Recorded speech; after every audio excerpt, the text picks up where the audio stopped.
Bismillahirrahmanirrahim. Assalamualaikum warahmatullahi wabarakatuh. Perkenalkan, nama saya Syamdan Akbar, NIM 2022 07 175. Di sini saya akan merangkum 4 materi dari mata kuliah Corporate Leadership.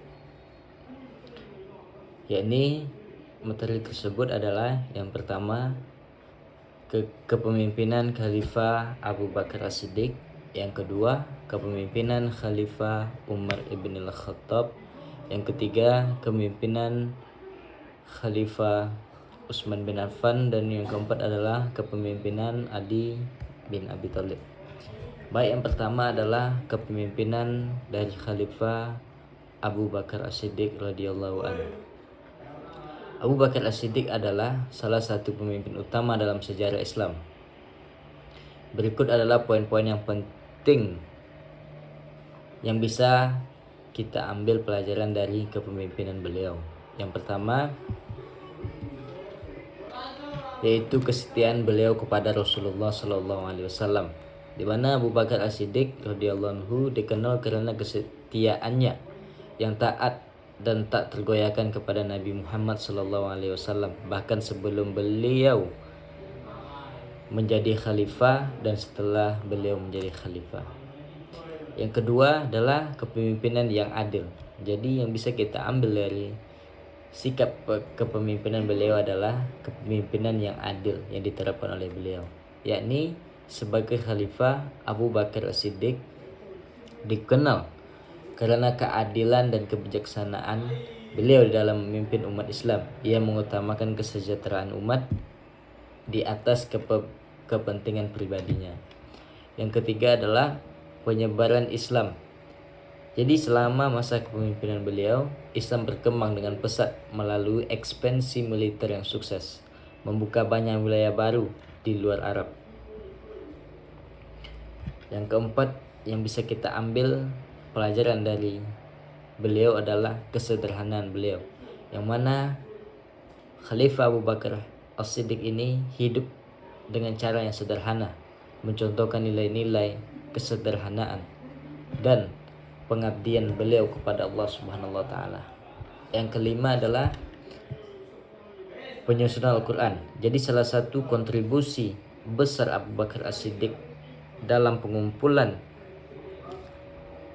dan penyusunan Al-Quran menjadi salah satu kitab untuk memastikan kesatuan teks suci Islam. Yang keenam yang bisa kita ambil dari sikap beliau adalah kepemimpinan dalam krisis. Jadi Abu Bakar As-Siddiq menghadapi banyak tantangan, termasuk pemberontakan suku-suku Arab setelah wafatnya Nabi Muhammad SAW. Namun beliau berhasil mempertahankan umat Islam pada saat itu.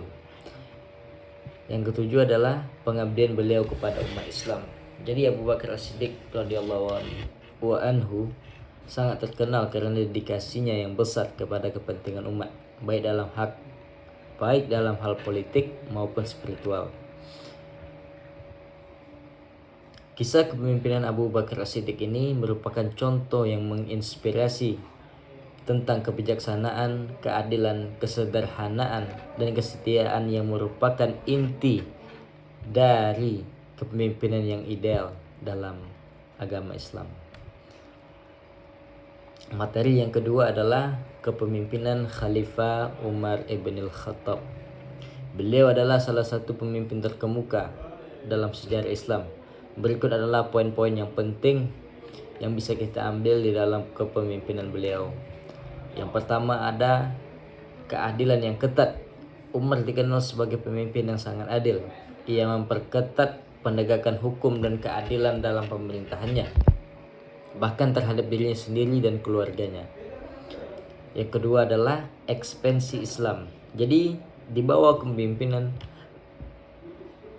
Khalifah Umar ibn al-Khattab, wilayah kekuasaan Islam berkembang pesat melalui serangkaian kampanye militer yang berhasil. Jadi pada zaman Umar bin Khattab ini juga banyak Islam juga mulai berkembang dengan pesat. dan beliau mulai menaklukkan satu persatu wilayah yang ada di sekitar Jazirah Arab pada waktu itu. Yang ketiga adalah sistem administrasi. Jadi pada zaman Khalifah Umar bin Khattab ini, beliau memperkenalkan sistem administrasi yang efisien, termasuk pembagian wilayah administratif dan pengangkatan gubernur untuk mengelola wilayah-wilayah yang baru. Yang keempat adalah kebijakan.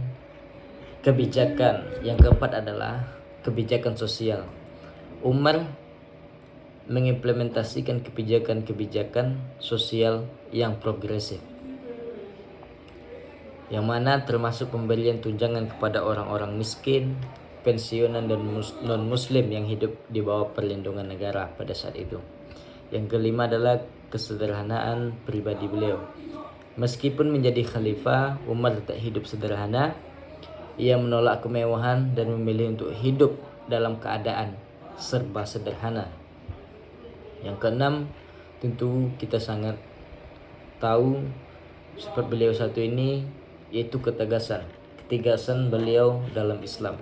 Umar merupakan pendukung teguh prinsip-prinsip Islam. Ia mengambil langkah-langkah yang tegas untuk memastikan bahwa ajaran Islam diterapkan secara konsisten dalam masyarakat.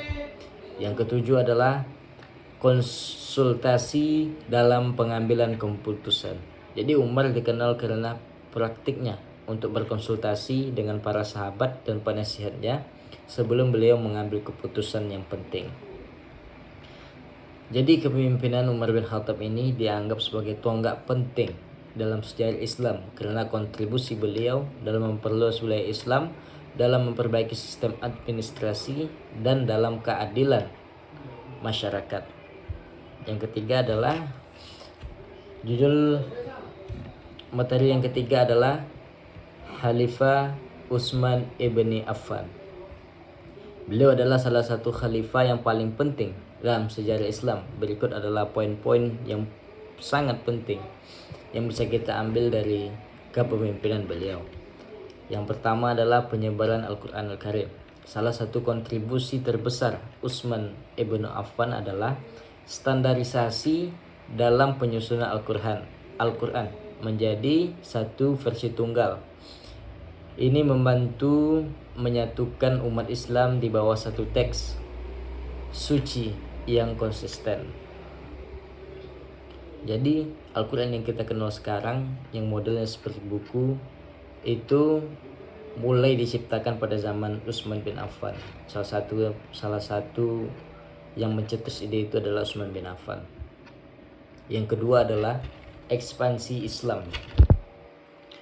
Di bawah kepemimpinan Utsman bin Affan radhiyallahu an, wilayah Islam terus berkembang melalui kampanye militer yang berhasil. Yang ketiga adalah perkembangan infrastruktur. Jadi pada zaman Utsman ibn Affan radhiyallahu anhu membangun infrastruktur dalam wilayah kekuasaannya, termasuk jaringan jalanan, sistem pengairan untuk meningkatkan kesejahteraan umat. Yang keempat adalah kebijakan administrasi. Ia melanjutkan kebijakan administrasi yang diperkenalkan oleh pendahulunya, yaitu Umar ibn Khattab.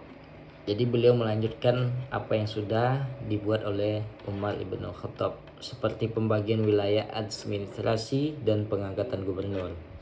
Yang kelima adalah kesetiaan beliau kepada Islam. Utsman adalah orang yang sangat taat kepada ajaran Islam. Ia memprioritaskan implementasi nilai-nilai Islam dalam segala aspek kehidupan masyarakat. Yang keenam, krisis dan pemberontakan. Jadi pada saat beliau memimpin umat Islam pada saat itu, pemerintahnya dilanda oleh pemberontakan yang besar dan ketegangan internal, terutama terkait dengan masalah-masalah politik dan ekonomi. Yang ketujuh adalah kepemimpinan yang berbasis konsultasi. Utsman dikenal karena kebijakan dalam melakukan konsultasi dengan para sahabat dan penasihatnya sebelum mengambil keputusan yang penting.